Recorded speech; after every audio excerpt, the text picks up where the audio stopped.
Hello, and welcome to another episode of Boundless Body Radio. I'm your host, Casey Ruff, and today we're reintroducing another amazing guest. Dr. Suresh Khirwadkar is a returning guest on our show. Check out his first appearance in episode 499 of Boundless Body Radio. Dr. Suresh is a UK-trained doctor who has been practicing for over 12 years and has a very high level of training. He has specialist qualifications and is a fellow of the Royal Australian College of General Practitioners. He also holds advanced degrees from the University of Leicester in the United Kingdom. He performs all aspects of general practice, but his special interest areas include lifestyle medicine, skin cancer, psychology and mental health, weight loss, and now also offering concierge medicine. He aims to prevent and treat chronic illness and ill health without the need for medications. By focusing on lifestyle interventions and proper nutrition, physical activity, sleep, and mental health, Dr. Suresh adores helping his patients thrive. Dr. Suresh is always looking for more ways to help his patients to improve their health and prevent and treat their medical conditions without drugs where possible. He is also the host of the wonderful Meet Medic podcast, which I was fortunate enough to be hosted on in 2023. Dr. Suresh, what an absolute honor it is to welcome you back to Boundless Body Radio. Thank you, Casey. It's great to be here. And again, apologize. We got the time zones just very slightly mixed up. It's always a challenge doing these ones across the pond. Yeah, we are not that close, and you were up at 4 a.m. to do this. So thank you so very much for waking up very early to be able to do this. I really appreciate it. Oh, you're very, very welcome. It's no problem at all. That's great. Well, speaking of waking up, I love the way Dr. Ted Naiman responded to this question he got many years ago when somebody asked him about his morning routine, like what he did in the morning when he woke up. And he was like, look, guys, like I would love to say that I, did my gratitude practice and did my 3 hours of yoga and, did my meditation and all these wonderful things. But I drag myself to the coffee machine in the morning and I just kind of get started the way the rest of us do. We're all really tired and run down. And I have to say, I do have a meditation practice in the morning. Other than that, I don't have much besides grabbing my coffee. And I'm probably doing what you're not supposed to do at 5 a.m, which is opening my phone and going right to social media. And this morning, one of the first things that I saw was a post from you that said, I think I hit a nerve in the Carnivore cult or something like that. And I started immediately cooking up a big old batch of popcorn, and I am ready to go to hear all about this. Yeah, I mean, we're getting. I had a feeling we were going to get a bit spicy on this episode. We're in there already. We're straight in. We're going to have some hot takes here. Yeah, I mean, so basically, this was about. I've kind of fairly recently come out publicly saying that, look, I'm not carnivore anymore, and understandably receiving a little bit of backlash, around that because a lot of my audience has been built up around the carnivore diet. And so there's always going to be a little bit of, some sort of backlash whenever you change, tact. It's not like I've gone vegan or anything like that. No, I haven't. And I haven't gone back to eating like grains and pasta and mountains of bread and all that stuff I used to. But I've kind of just changed my diet slightly now. And that's been a work in progress really over the last, you could probably say 18 months since I really started carnivore. It's not like I started carnivore. I didn't start it out to finish it, and some people now, people come out of the woodwork and they say all sorts of crazy things. I've got one guy who keeps saying, "Oh, well, you made a free guide on your new diet, so therefore you were never a believer in the carnivore diet." And it's like, dude, it's not a religion. Like, just because I started on the carnivore diet and then I changed later on, it doesn't mean that I didn't believe in carnivore at that time. And people saying silly things like that. But basically, this has been an evolution for me.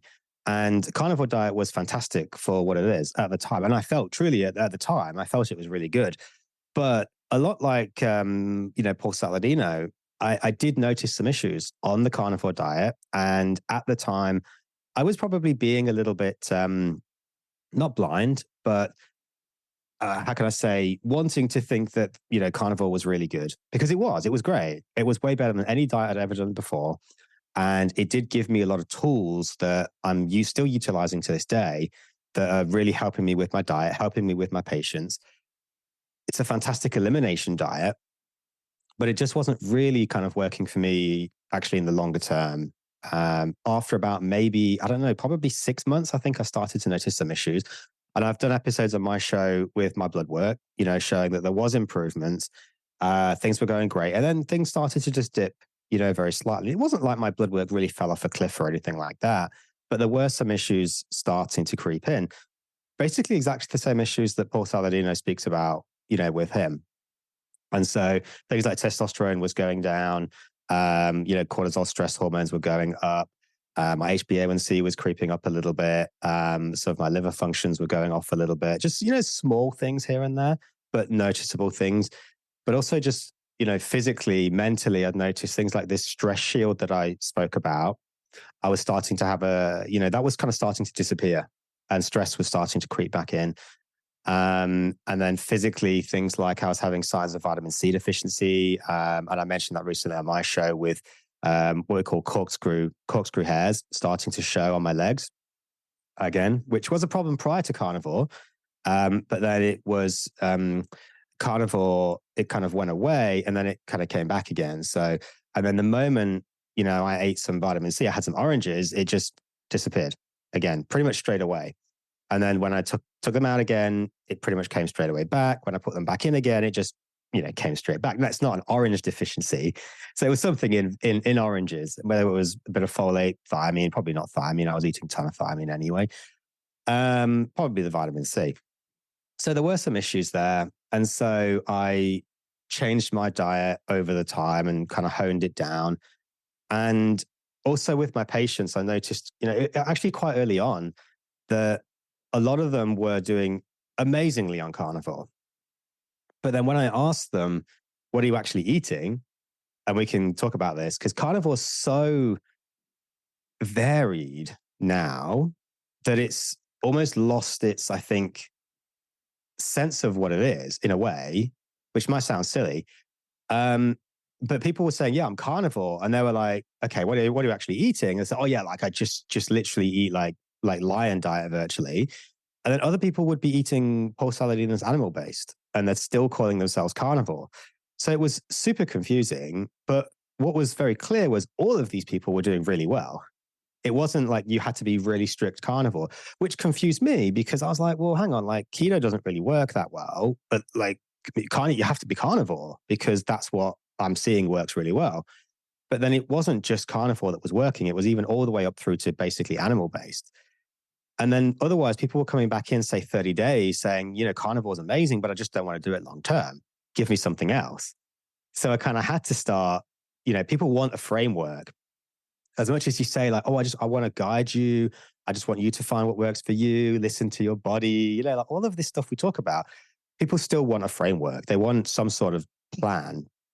So I had to kind of come up with something that wasn't necessarily carnivore because they didn't want to do carnivore anymore, but they wanted to get the benefits of carnivore. So really early on, I had to kind of give them some sort of plan, give it a name. People like a name for some reason. So I came up with this name, Primal Fusion Diet. And what I noticed early on was people were still doing really well if they went off carnivore. And anywhere all the way up to basically animal-based, they were still doing really well. And the benefits they were getting were not disappearing. But then some people, when they added in certain fruits and vegetables, were doing actually not as well. Some of those issues were coming back. And I realized very early on, what's the difference here between carnivore and say keto? Well, it's the plant toxins and it's the plants. That's the big difference with carnivore. But my kind of experimentation, I suppose you could call it that, made me realize, well, it's actually the plant toxins, not the plants necessarily, because people are adding back in plants and there's no issues. But if they were adding in the oxalates, which I realized was really the big problem, that was giving them issues. If they kept the oxalates out, pretty much it didn't matter what else they were eating, they actually stayed pretty much perfectly fine. So that led me down the whole oxalate route, which I've been kind of going down. And I think oxalates are a huge problem. There's no doubt plant toxins are very real, but I think oxalates are probably the main one. And that's the one that people are keeping out. And that's this kind of, I suppose, similarity between carnivore and animal-based, and everything in the middle is really this low oxalate diet. And that I saw actually giving people the biggest benefit. And so what I then started exploring with patients was a low oxalate diet. Because a lot of people were coming into me saying, look, I get it. Plant toxins, yeah, like I get all that, fine. But I don't want to do carnivore. Like I want to eat something else.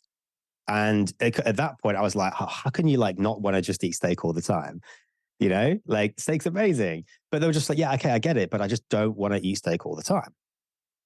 So I said, okay, well, why don't you just try this low oxalate diet? Or some people coming back saying, okay, look, I just don't want to make that big a change, but I still want some of the benefits of the chronic pain reduction, the inflammation, whatever.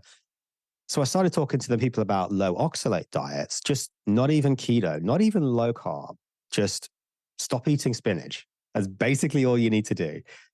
And they were still getting miraculous recoveries, like most of the same benefits of reduction of pain, inflammation, improvements of sleep, improvements of mental health that I was seeing with patients on carnivore, I was then seeing with patients just simply on a low oxalate diet. So that made me realize, okay, well, maybe it's not actually the sugar that's even actually that big of a problem here, which was wild to me because this is like my training is low carb, is sugar's really bad. It's the enemy. We must take it out. And yet then people were doing like animal based with 200-300 grams of sugar a day and still doing perfectly by all metrics, and how they felt mentally, everything was just, they were really, really good. Other people were doing pretty much perfectly fine just on a low oxalate, otherwise standard American, standard Western diet, just take out the oxalates. So then I started thinking, well, hang on, is sugar actually really that bad? So then I kind of explored the animal-based side, which I remember contacting you saying, oh, this is amazing. Like, what's going on here? This is incredible. And to be fair, like I mentioned you saying I've put on like, I think 15 kilos and it's pure muscle. I mean, it wasn't pure muscle. I was kidding myself. I was totally kidding myself. And if people can't hear him, Casey's just kind of laughing because I can see that he knew like this guy's kidding himself. Yeah, like I was kidding myself. It wasn't pure muscle. A lot of it was muscle, but there was a lot of fat as well. And so animal based, I felt amazing. I felt amazing within myself, but yeah, like physically, I put on quite a lot of fat. But I don't think that was necessarily a failing of animal based. I think it was a failing of me and animal based because of, I don't think the sugar addiction. I think I kind of just fell into this trap of like, oh, I can eat everything. And I'm bulking up and I'm getting big and I feel amazing. And so then I just simply ate too much. And I don't think that's a failing of animal based as such. And I don't think that's even necessarily a failing of sugar, because I don't really feel like I was sugar addicted. I wasn't just sitting there eating mountains of sugar. I just got a bit carried away with the whole eat as much as you like kind of deal, which I did with carnivore. But the big difference there, I suppose, is when I was eating all I wanted to on carnivore, it's just protein and fat. I mean, you're not really going to get fat off that. Whereas you add the carbs in, yeah, look, you're going to get pretty fat if you're just eating mountains of carbs.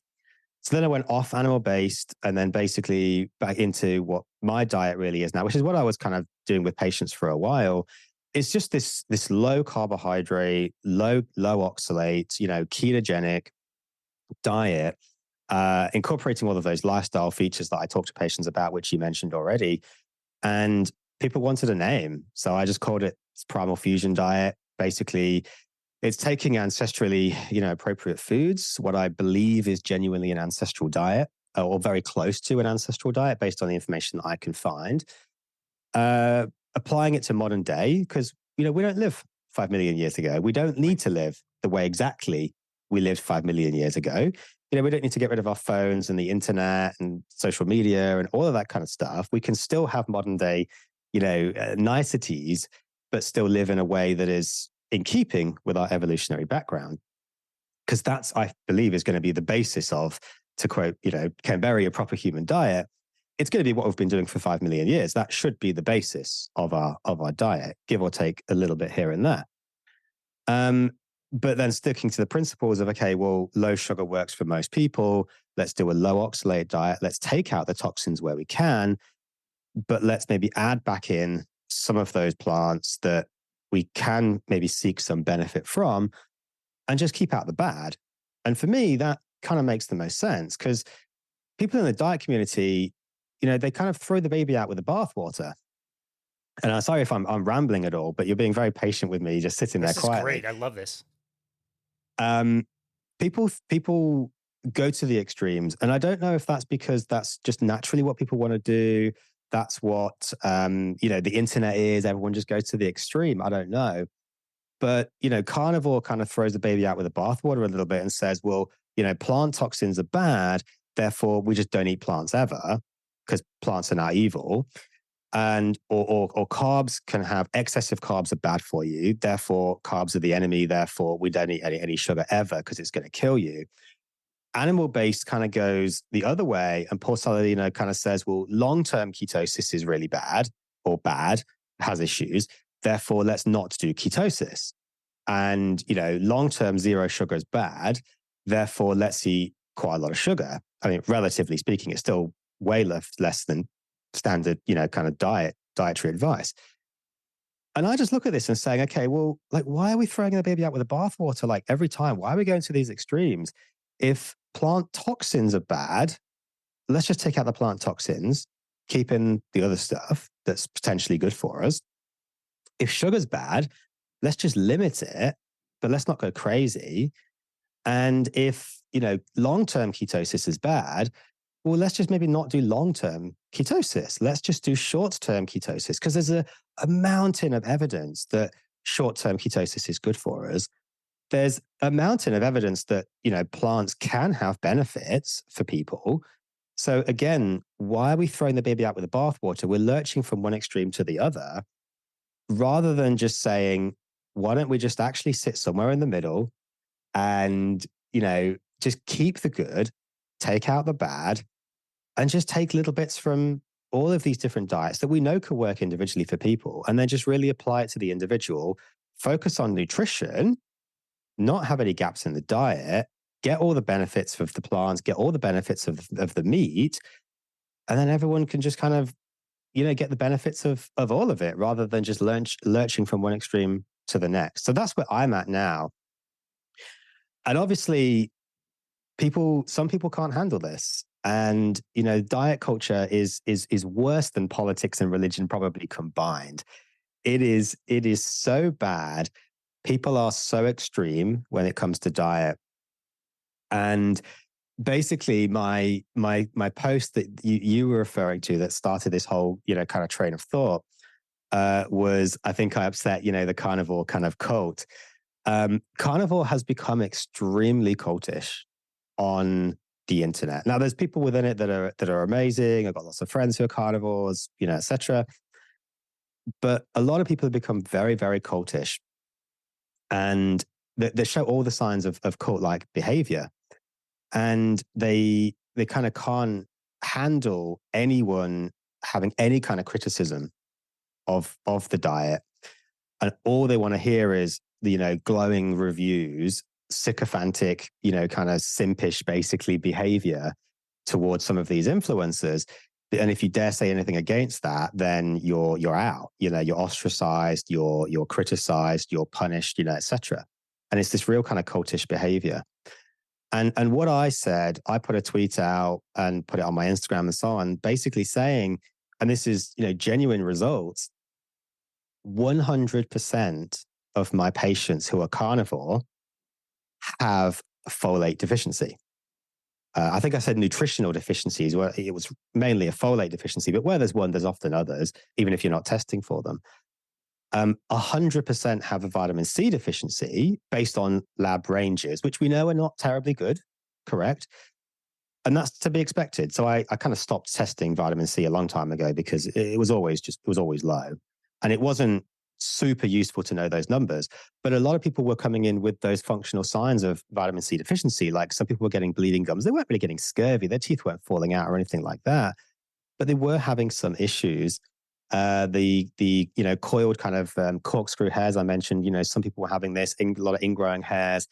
And when they had those vitamin C supplements or added some fruit, something back in, those issues went away, like exactly the same as mine.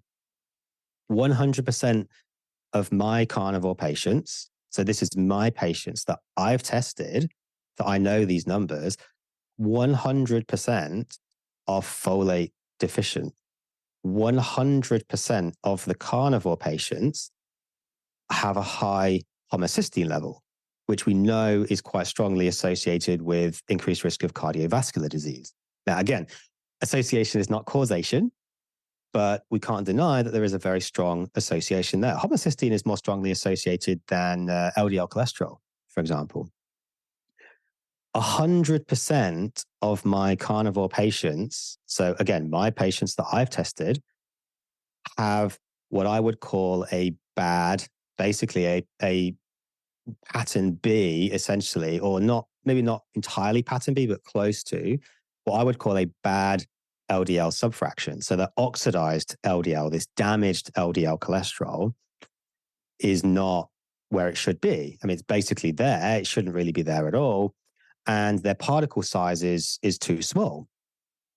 So 100% of my carnivore patients having this problem. You could argue, well, maybe that's a carryover from previous diet. Yeah, it's entirely possible. Absolutely. When you've got one data point, you can't really determine anything from that. But it's a bit interesting that it's 100% of those carnivore patients, some of which have been doing it for years. You would think that if carnivore was great, that wouldn't be the case.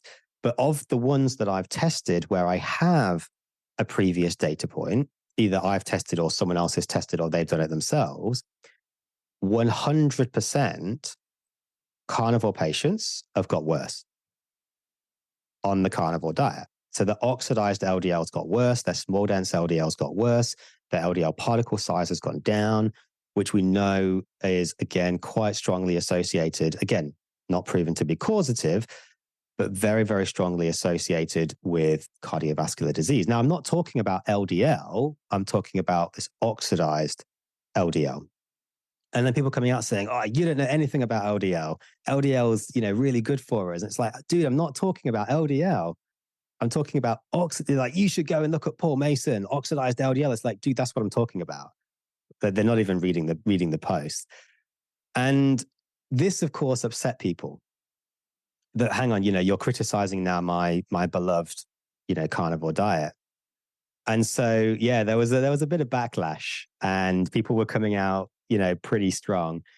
I think I'll let you talk in a moment, Casey. People are probably thinking, oh, this guy's going on forever. But this is an important point, though. When I say my carnivore patients, and we can talk about this, of course, what I'm talking about is the strict carnivores. So the carnivore diet that Dr. Baker teaches, the carnivore diet that Dr.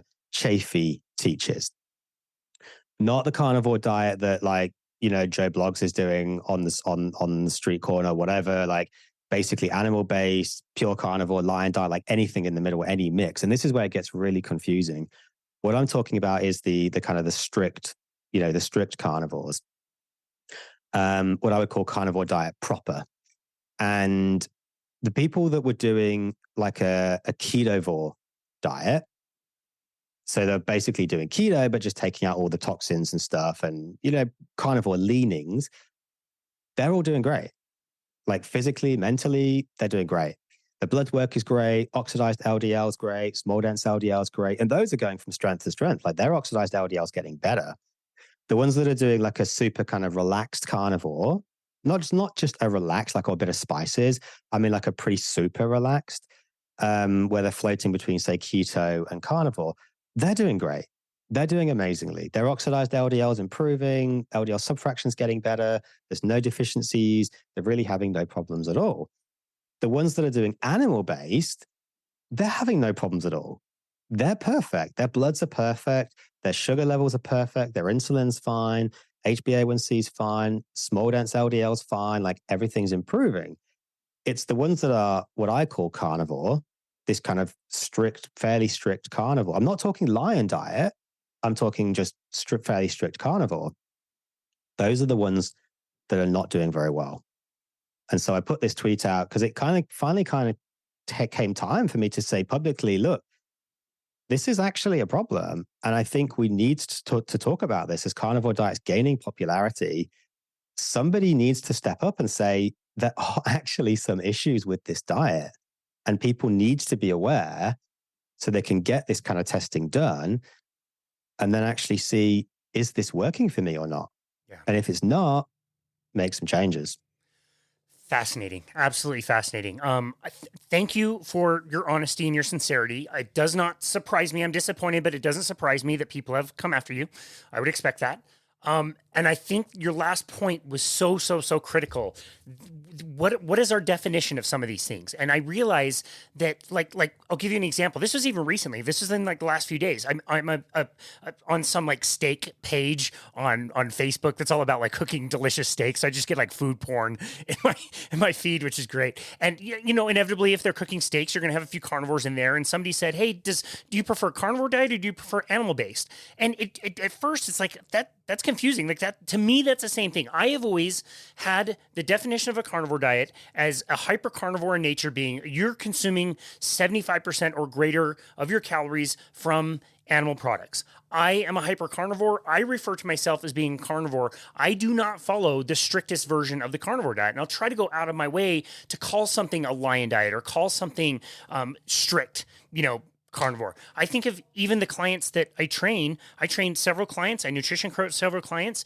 They all know what I do and how I eat. And I can tell you that actually 0 of them do the carnivore diet. They don't. They try to get more meat. And, for various reasons, it's difficult and hard and whatever. And a lot of people don't do it. So I think it's really important to, when we're clear about something, we're saying, whatever word we use, like carnivore, animal based, whatever, like, we should all have so much more in common, because what we're trying to promote is we want more animal products and we want to eliminate the pesky plant foods like you're talking about. So I think it's really important to talk about. Yeah, I mean, absolutely. I think we're all trying to get to the same point. We're all trying to improve our diet. We're all trying to improve our life. We're all trying to improve our health. And I mean, I remember doing a video pretty much almost this time last year, because it was Harmony Day. It was just gone recently, Harmony Day again in Australia. So it must have been this time last year.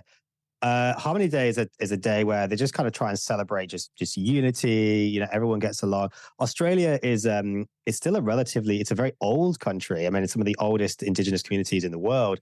Yeah, it's still a relatively young country because of the British colonization and invasion and so on, and that's still fairly fresh.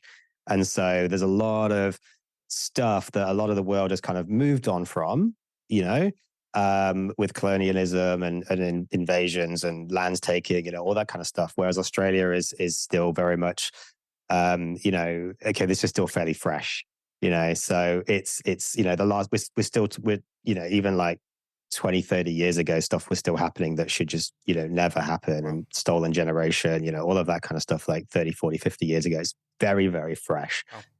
So it's about, trying to just celebrate unity and harmony, people, so on. Got it.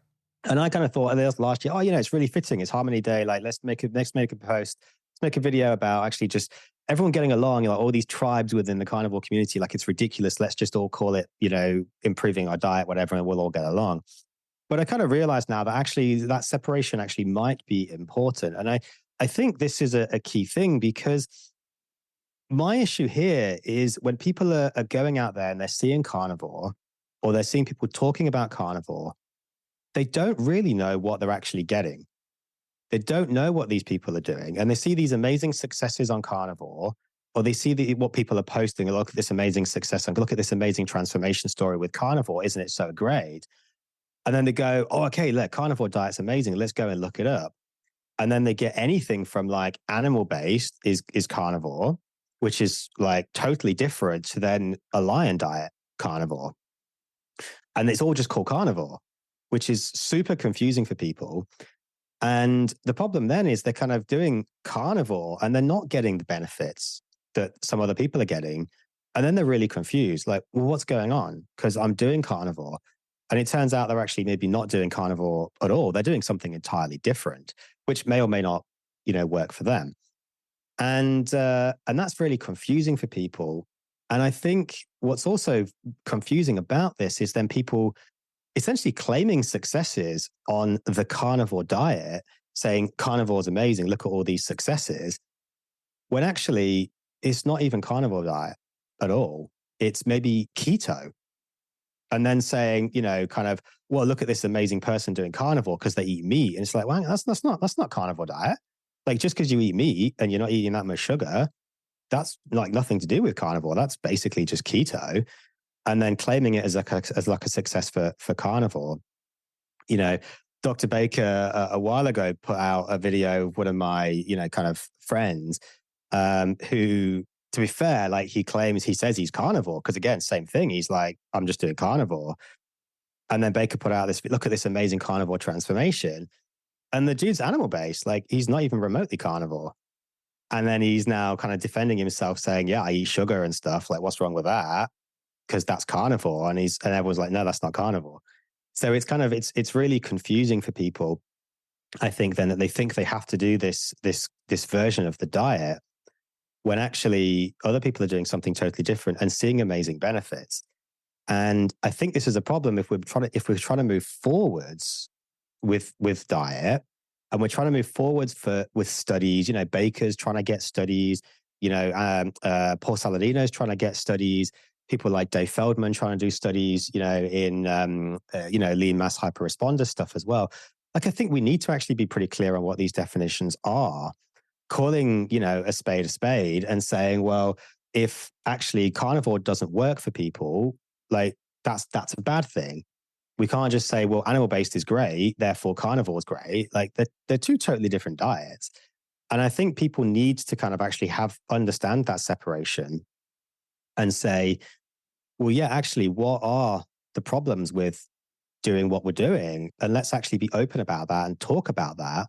The problem is that the moment you try and do that, people just want to shut down the conversation because they're not willing to accept that what they're doing maybe isn't actually great for them. Yeah, interesting. Okay, so by this definition that we can use, you know, for this conversation, carnivore is the strict version of carnivore. This excludes me. This now pushes me outside of carnivore. I will have, I don't know, last night I had like a quarter of an onion with a bunch of burger sliders. I had like 6 of those.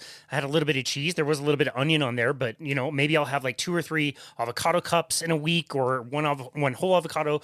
You know, I do okay with having a few IPAs during the week. None of those things really bother me, but that excludes me from that definition.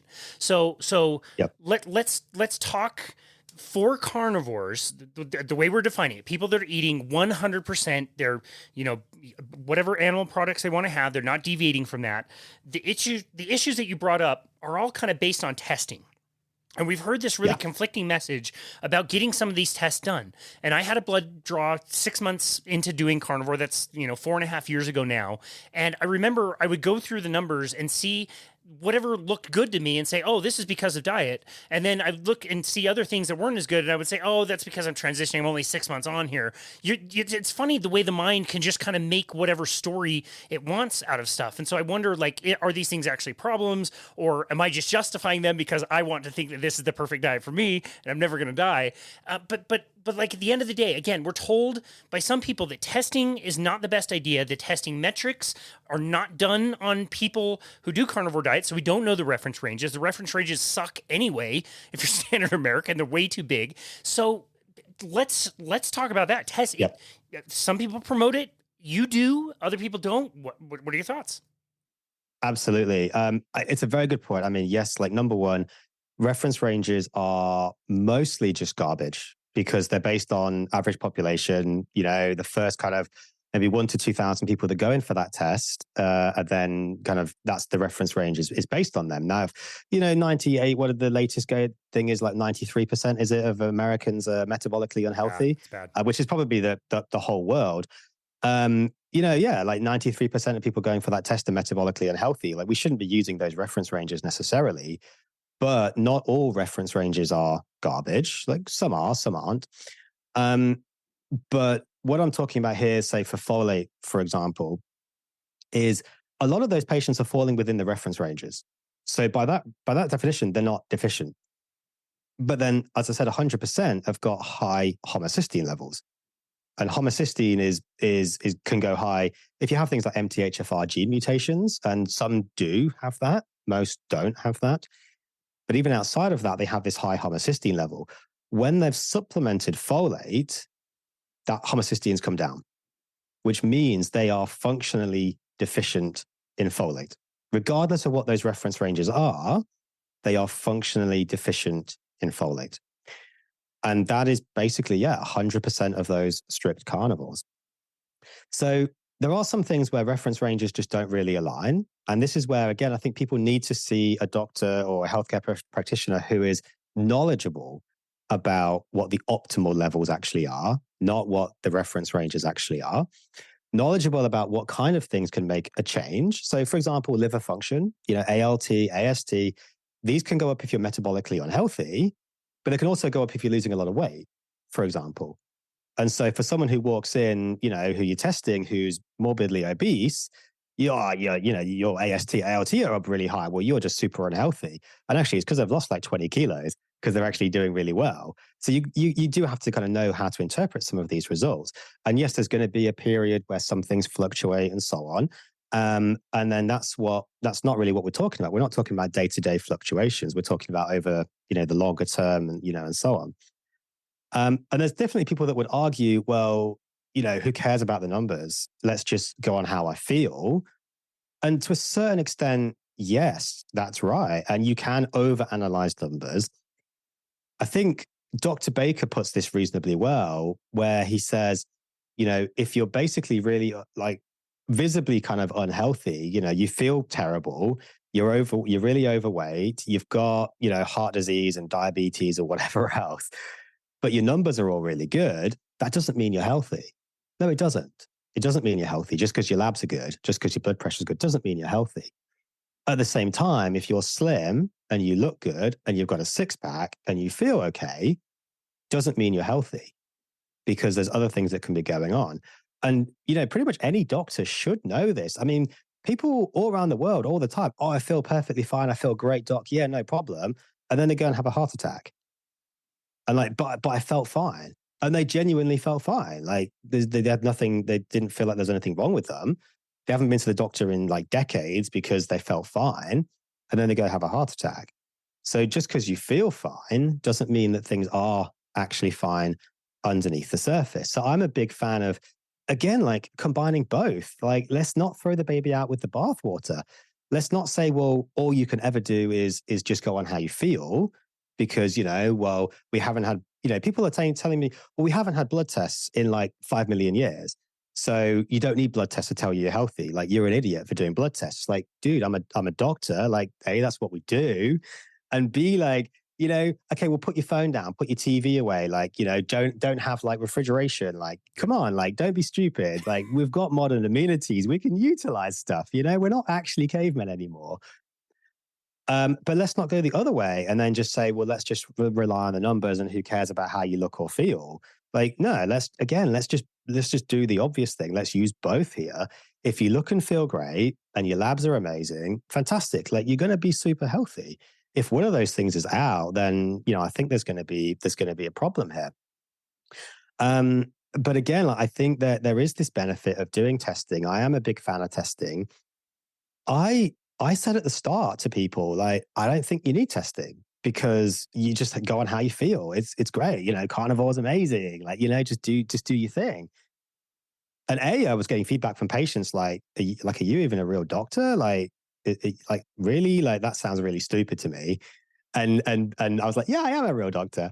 And B, they were like, well, I want to know how I'm doing and I want to actually see some changes.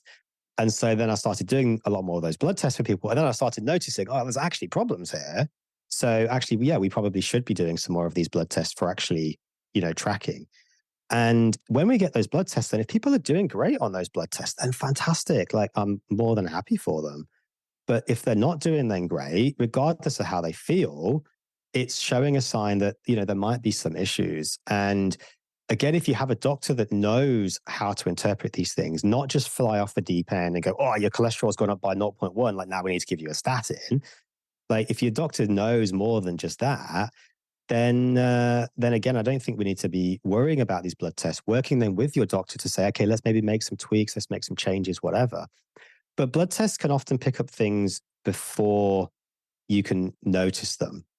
And again, you can then start to see patterns. You can start to see trends emerging. And some things will vary day to day, like testosterone will go up and down. There's no doubt. You do a super heavy workout, yeah, testosterone will go down. Baker put out a thing saying he did a workout and his cholesterol doubled, pre and post workout. Like, yeah, there's things that can change that. We don't do blood tests every single day, but we look over time and then we see what's happening. And is there a trend? And then what that can do is then spark, I think, an honest conversation with the patient and then say, okay, like your testosterone's going down. Like, do you actually still feel as good as when what you did before, like genuinely in yourself? Or are you starting to notice some issues? And sometimes they'll say, yeah, I feel fine. Other times they say, I feel great. I don't feel good. You asked the question there about, testing versus just going on how we feel. And I was saying, well, some people, I'm testing people that aren't doing well. Probably about 50% of the people, because a lot of people looking at this, watching this, are going to say, well, this guy's got a big selection bias because he's only seeing people who are not doing great or who want that testing. Well, yeah, like I'm only seeing people who want that testing, but only 50%, probably about 50% off the top of my head. I haven't audited it fully. I'm in the process of doing so. About 50% are coming to me saying, I just want some testing. I feel fine. They actually feel fine. About 50% are saying, I don't feel fine. I really don't feel good on this carnivore diet. Like, I want to know what's going on. So there is a selection bias there. There's no doubt, but I don't think it's a huge one. I think these are genuine, issues. I think that I'm seeing here. Interesting. Okay. I did want to ask you about the folate. So for the listener, that's B12, correct? Now, B9. B9. Okay. That kind of answers the question. What are some of the symptoms of a B9 deficiency? Yeah, so I mean, folate deficiency is something that most people are probably not really going to see actual symptoms of, because you have to be like pretty actually low to get real genuine symptoms. The biggest symptom, I suppose, it's not really a symptom, is a sign. Symptoms are what people come in with, what they present with. Signs are what you see as a practitioner. Examining them and so on. I mean, the high homocysteine is definitely a marker then of that low folate. Outside of MTHFR, because MTHFR mutations, they can have a perfectly normal folate and still have a high homocysteine level. And for those people, realistically, they just need to supplement, methylated B6, B9, and B12. My daughter's just woken up. She's made an appearance on our podcast before. Yeah. And this is another one. And so, but some of the symptoms, I mean, things like extreme tiredness, lack of energy. I mean, it's similar to like any nutritional deficiency. Pins and needles, tingling, numbness, ulcers, maybe in the mouth, like sore tongue, skin problems, muscle weakness, memory problems, stress, anxiety, like psychological kind of issues. And yeah, like these are some of the issues that I am genuinely seeing with my carnivore patients. Okay, gotcha. Okay, the thing that I found most interesting in some of the things you've talked about on this is the HbA1c number. I think that's fascinating. I think most of us in this world who've tracked this long enough notice a pattern, especially with somebody who has very high HbA1c. You've been eating lots of carbohydrates. Of course, that number is going to be high. You're going to have lots of glycated blood particles, red blood cells, of course. So let's cut out the carbohydrates. That number goes down. I normally see it go down below 6, below 5, and into like the high 4s. And it kind of will like bottom out around like 4, 7, 4, 8 for most people. They've lost a bunch of weight. They feel great. They continue on the diet, and that 4.8 turns into a 4.9. And then after a while, it turns into a 5. And then it turns into a 5.1, and then a 5.2. And you see this like slow drift. And again, we go back and forth and say like, wow, is this good? Is this bad? And we have this idea that HbA1c is making an assumption on the length of the life of a red blood cell. And we hear that, well, maybe when you change your diet, your red blood cells are living longer. Tell me what you've learned about this.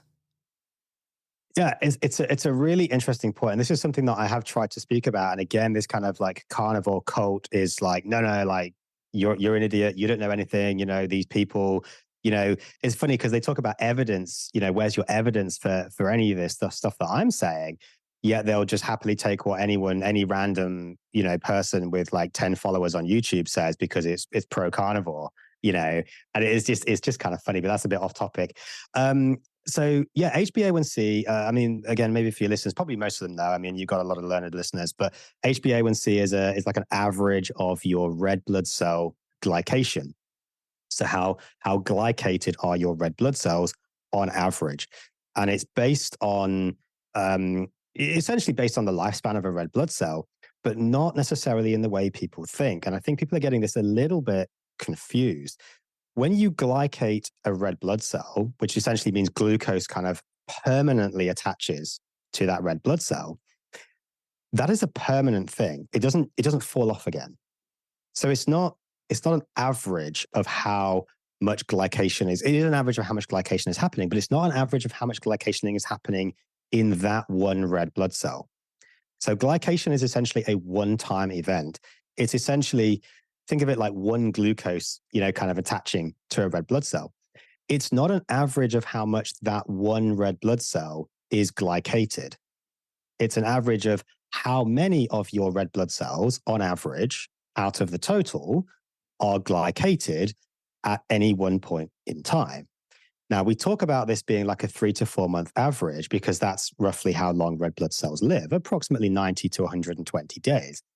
So we talk about it like this 3 to 4 month average of your blood sugar because that's kind of really what it's representing. Because every day, your average blood sugar, and I sent you the formula, it's a complicated formula, but it roughly almost equivalently works out whatever your blood sugar level is, that like if you just hit a 6 like every single day, like in terms of I'm using Australian units, so like millimoles per liter, for example.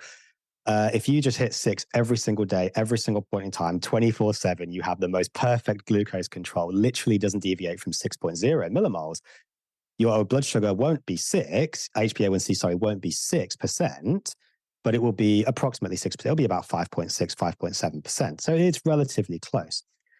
So it's an average of what the red blood cells are doing, but not necessarily what an individual red blood cell is doing. And if this idea that red blood cells live longer, therefore they get more glycated, is not true, because red blood cells don't get more glycated if they live longer. There's, I suppose, more potential for them to get glycated because they're living longer, but they don't just automatically get more glycated. You don't get like day 1 of your lifespan as a red blood cell get 1 glycation, and then day 120 you've got 120 glycations, and then you get 160 glycations because you lived another month. It doesn't work like that. You just get 1 glycation, essentially. So red blood cells living longer doesn't really give you an increase in HbA1c. It shouldn't really give you an increase in HbA1c, because HbA1c is a measure of your average blood glucose. And that's what's causing that glycation. So there could be maybe a small change perhaps, but nothing that's going to give you, essentially make you diabetic or in the diabetic range or pre-diabetic range, when actually you wouldn't be without, this kind of red blood cells living longer. The second part of that is, do red blood cells even live longer? I mean, I'm still yet to find any credible evidence that this actually happens. To my knowledge, there are no credible studies that have actually demonstrated this in humans. There's a couple in rats that showed maybe there might be some changes. There's a couple in humans that have showed that, again, maybe there's some perhaps changes, but nothing that actually really said definitively red blood cells just live longer on, say, a ketogenic diet. But this also doesn't happen on a ketogenic diet. Like, people don't really go up in HbA1c on a ketogenic diet. The carnivore is not that much difference from keto. If red blood cells were going to live longer because we're healthier, well, a ketogenic diet would also make this difference. Like a low oxalate ketogenic diet, for example, you would get the same problems, but you don't. HbA1c doesn't go up on a ketogenic diet for the most part. Yet on carnivore, it's going up. And this idea that, well, red blood cells just live longer, therefore we get more HbA1c, it doesn't make any sense, because that's just not how HbA1c works. You don't just get more glycated if your red blood cells live longer. So Charlotte's come to say hi. So I just don't see, I see this argument and I just think, but like, what is this even based on? Like, are we just making stuff up now? Are we just finding ways to excuse HbA1c going up? And I think this is a problem, because I kind of feel like that's what people are doing here. Wow, that's a very good explanation. I always love it when your family jumps in to say hi, hello. We have a guest on the show. If you're listening and not watching, absolutely adorable. Love when they stop by. Okay, that's fascinating. Okay, both of us are pretty much on board with the oxalate thing. We both interviewed Sally Norton. She's absolutely amazing. I've interviewed Monique Outinger, several oxalate experts in the world. And I've told them what I'm about to tell you, that oxalate is either a boogeyman and is just so bizarre, and we like it doesn't affect many people, or this is affecting everybody. Like this is either nothing that we're getting way too worked up about, or this is a huge problem. And so like when I think about like low carbohydrate diets and what is the true benefit, is it because they are very low carbohydrate? Is it because low carbohydrate diets tend to eliminate seed oils? They also tend to eliminate, not always, people can be eating a ketogenic diet and have tons of oxalate, but oftentimes they reduce the amount of oxalate they're taking in. So my question to you is, why is it that you have landed on oxalate as being the big thing as far as how to determine which plants to bring back in? Yeah, it's a very good question. And I think there's definitely an element of that, yes, if you go carnivore, if you go low carb, you go keto, like, yeah, most people are just actually going to reduce the junk food. They're going to reduce the seed oils. They're going to reduce just some plant toxins inherently. And it does muddy the waters. And we don't really know, like, what is really giving the benefit there? Is it the low carb? Is it the keto? We just don't really know for sure 100%. Undoubtedly, it's a mix of everything. There's really going to be no doubt there. Everything is kind of playing a role. I landed on oxalates because what I was seeing with patients adding back in the oxalates was they were having problems. And when they didn't add those oxalates back in, they were still maintaining the benefits of essentially the carnivore diet. So all that autoimmune side, skin problems, joint pain, like all of this kind of stuff, I was noticing that, well, that was actually fairly specific to certain foods. Those certain foods, I looked at, okay, these are basically high oxalate foods. And I knew a little bit about oxalates and stuff. So that kind of pushed me down that line of thinking, did some research there, and kind of realized, okay, well, actually, this is like low oxalate diets potentially can give all the benefits that I'm seeing on carnivore diet. So let's just start talking to patients about a low oxalate diet if they don't want to do carnivore. And I was seeing all these amazing benefits just purely from taking out the oxalates as well. And just profound benefits from taking out the oxalates. All these, joint problems, skin problems, autoimmune problems going away, like hypothyroidism being basically cured, all of these amazing benefits. And so that's where I kind of landed on these oxalates. And I think when people take out oxalates, a lot of things like seeds and nuts are going to go as well. So then you're also then taking out pretty much all the lectins almost by default as well, like bread and grains, all of that goes when you're taking out oxalates. Okay, there's a few seeds and nuts maybe that are low in oxalates, like macadamias, for example, are not too bad. But they're also actually relatively low in other toxins like lectins and phytates. Phytates also tend to disappear when you then take out the oxalates as well. And then things like phytoestrogens, again, like soy, you take out soy, pretty much all your phytoestrogens disappear as well. And there's like a little bit in like broccoli or something, but like nothing is really going to make any real difference. You eat a sprig of broccoli, you don't just like grow massive boobs or anything, the next morning if you eat a tiny little sprig of broccoli. Things like saponins in apples, it's like, okay, but fine. Like if I eat an apple, does my like junk just like disappear overnight and I've turned into a woman? Like, no, it doesn't. It doesn't completely kill, like one apple does not completely destroy my testosterone. Yeah, if I ate like 10,000 apples a day, like maybe the saponins might be a problem. But again, like you can take the skins and stuff off. Like you can detoxify a lot of this stuff anyway. So I focused on the oxalates because it's quite easy to take those out. You end up taking out a lot of stuff with it, just pretty much by default. And I think most of those other toxins just don't necessarily make huge amounts of difference. And the plant toxins, the seed oils definitely make a big difference. And the junk food, the processed food, all of that kind of stuff, that pretty much all needs to go. But yeah, I think there is a lot of crossover here, like the seed oils, the sugar, like it's all part of the equation for sure. Okay, so on that note, what are some of the safer foods that somebody could be considering if they have been a strict carnivore, they're starting to notice problems, or their blood work is not looking as great as they thought it would? What are some of the safer foods that you do recommend trying to bring in? Yeah, so very, very good question. First off, I mean, individual tolerances need to obviously be accounted for here. There's no point me saying, okay, we'll go and drink milk if A, you hate milk, and B, you're intolerant to milk. Raw milk definitely can go a long way to helping intolerances like lactose intolerance. And I'm a big fan of raw milk. I try and get it where I can, but it's very hard to get here in Australia.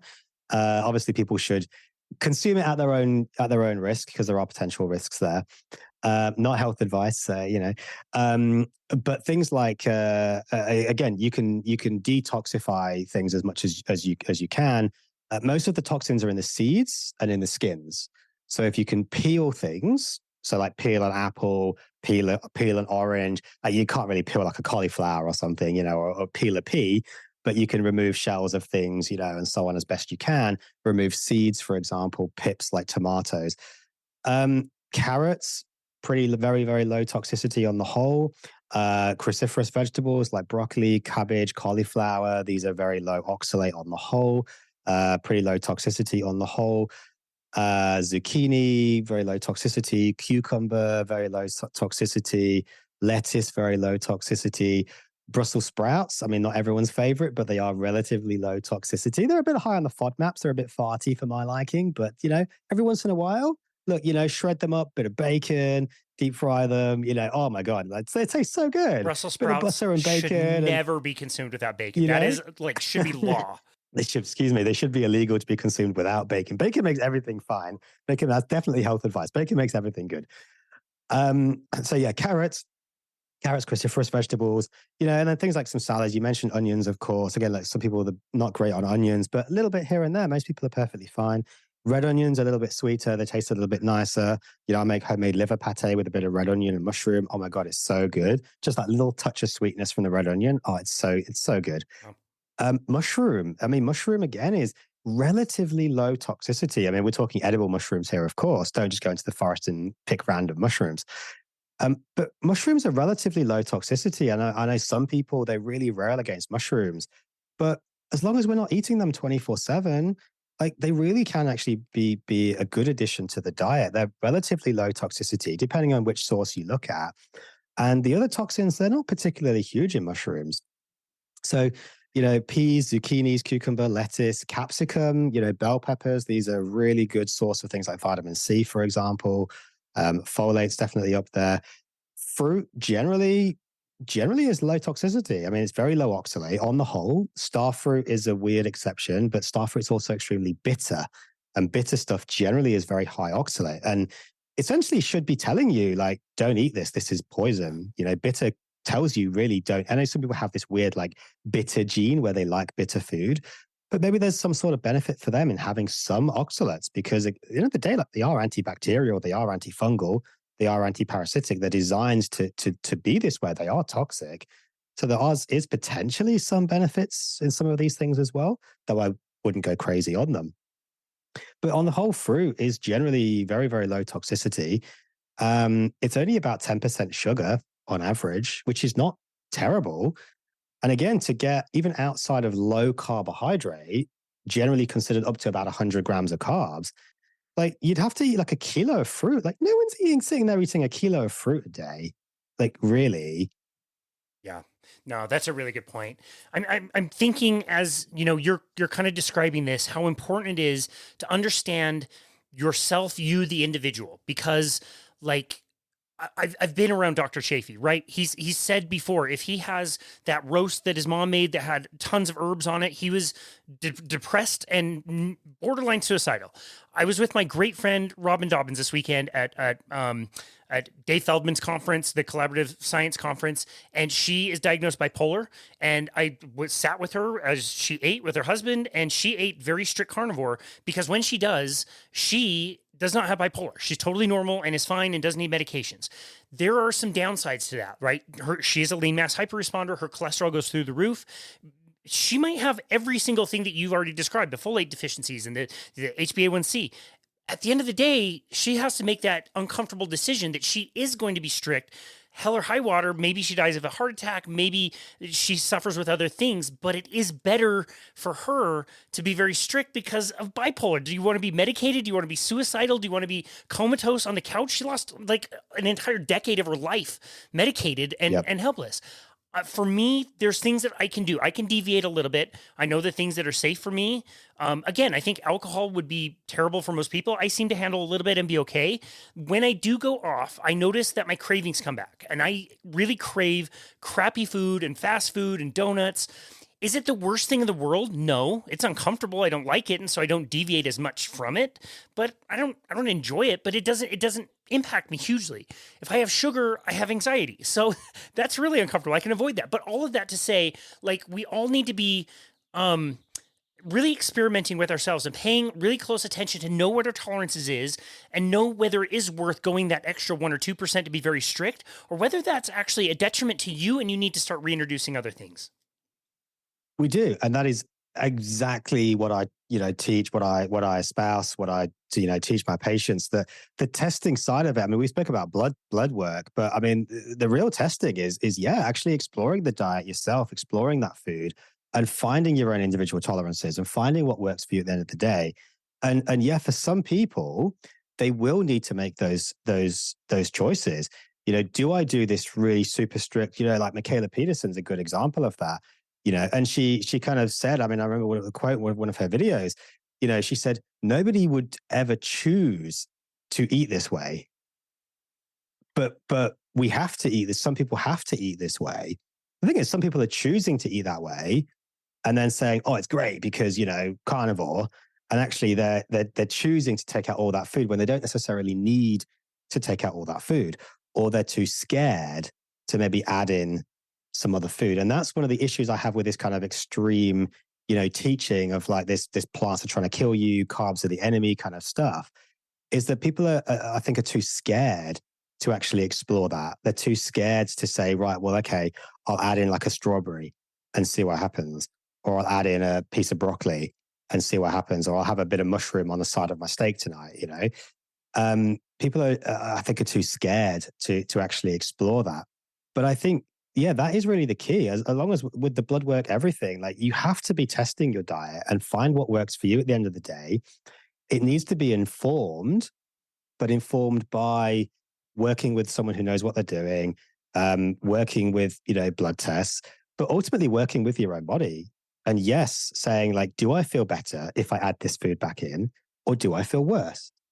And a lot of people do feel better when they add that little bit of fruit back in, they add that little bit of carbs back in, they do feel better. I've been inundated with people emailing me saying, thank God someone's finally saying this. Like I added a bit of white rice in and like, oh my God, like everything's amazing. The world is like in color again because they added a bit of white rice back in, Other people, have said to me like, oh no, God, I can't handle fruit. Like it just, I had a patient the other day say, oh, I can't do fruit. Like I can't do it. Like it just, something about fruit, like it just screws me up. Maybe it's the fructose. I don't know what it is, but they can do a bit of vegetables and they're perfectly fine. And they can do a little bit of white rice and they're perfectly fine. So it is about individually finding out what ultimately works for you. And some people, they will just need that pretty extreme version of the diet. And ultimately that is just the scales are in favor of what they're doing because the opposite, the alternative is just very problematic for them. And people around them, like, yeah, then they're better off doing that version of the diet. But I would encourage people to not be scared to experiment a little bit and maybe just go slightly outside of those kind of strict guidelines, not be worried about experimentation and just ultimately find what works for them at the end of the day. That's really what it's about and what improves their health, physical, mental, it's all the same thing. Whatever's going to improve their health the best, that is the best thing for them, hands down.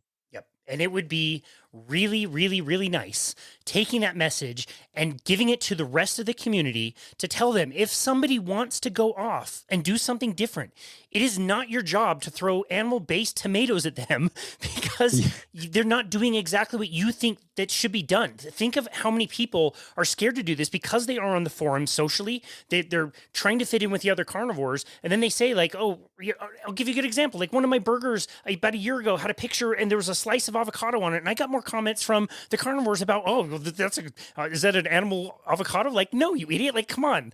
I just wish there was more support from this. And I will go as far as saying it can go as extreme as like vegans and vegan diets. We have 99.999% things in common with even vegans. We are caring about our health.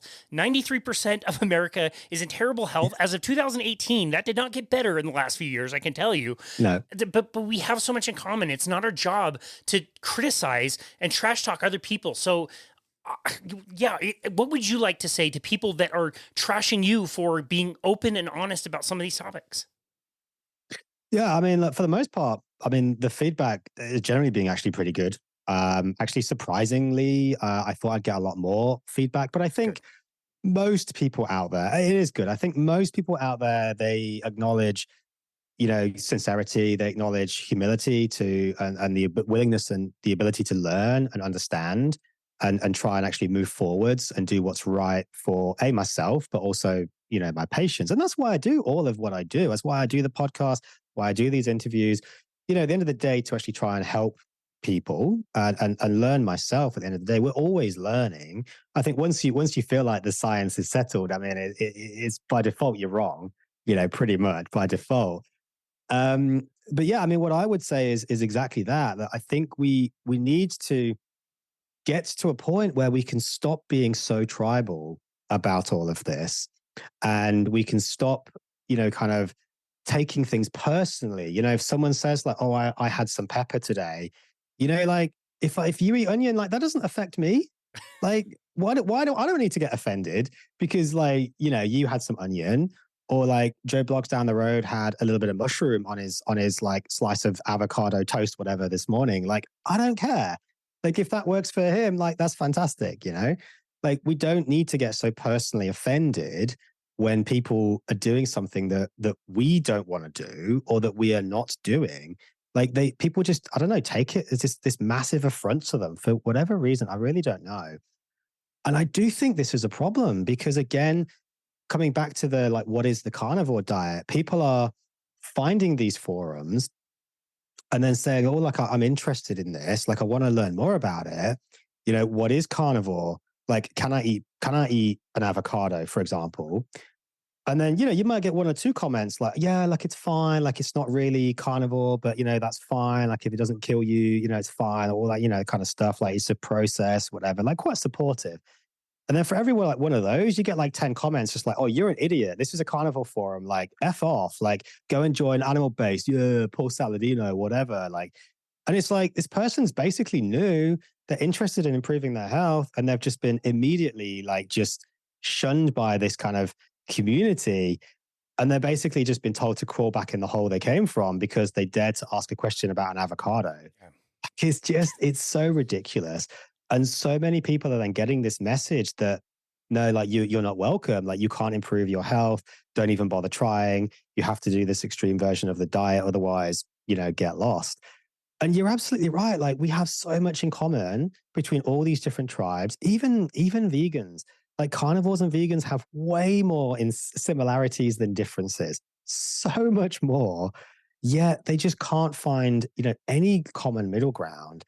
And it's just a shame because I think it's pushing the whole kind of process back. It's pushing us back into this kind of caveman, tribalism. And it's kind of making some people just look really stupid. And it's making some versions of this diet just look so extreme and really stupid. It just doesn't have to be that way. Yep, I agree. Well, I really appreciate your honesty and your candor in this conversation. And I'm so grateful that you're out there talking about this because it does need to be talked about. And you're right. We all have so much more in common and we should be way more supportive of each other than we are trying to find so many differences. Dr. Suresh, what an amazing conversation. I really appreciate you waking up so early in the morning to be able to do this. Where would you like people to go to find you and connect with you and your work? Yeah, I mean, probably the best place is my website, themeatmedic.com, MEAT, the Meat Medic. All my socials, pretty much the meat at the Meat Medic. Everything's off themeatmedic.com, and that's where my like courses, everything are. And a lot of changes coming soon to that website. A lot of plans coming soon. So make sure people go, sign up for the newsletter and everything. And there'll be some changes in the next few months. Going to be some big changes to that website. Whole platform change. It's going to be a big thing.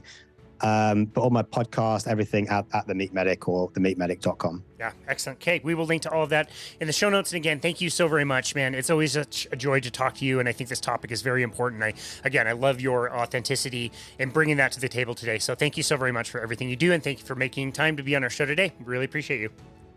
You're welcome. Thanks for the invite. Absolutely. And this has been another episode of Boundless Body Radio.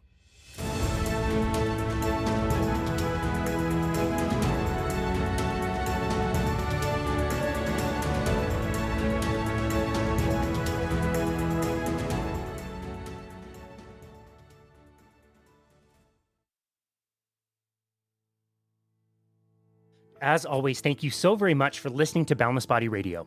Hosting this podcast is seriously one of the most meaningful and joyous parts of my life.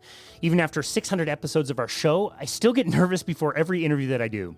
But it does just bring me such joy to share some of my favorite people, the people that have taught me so much over the years, and to invite them on and ask them questions, and then to share that with you, the listener, is a super cool experience.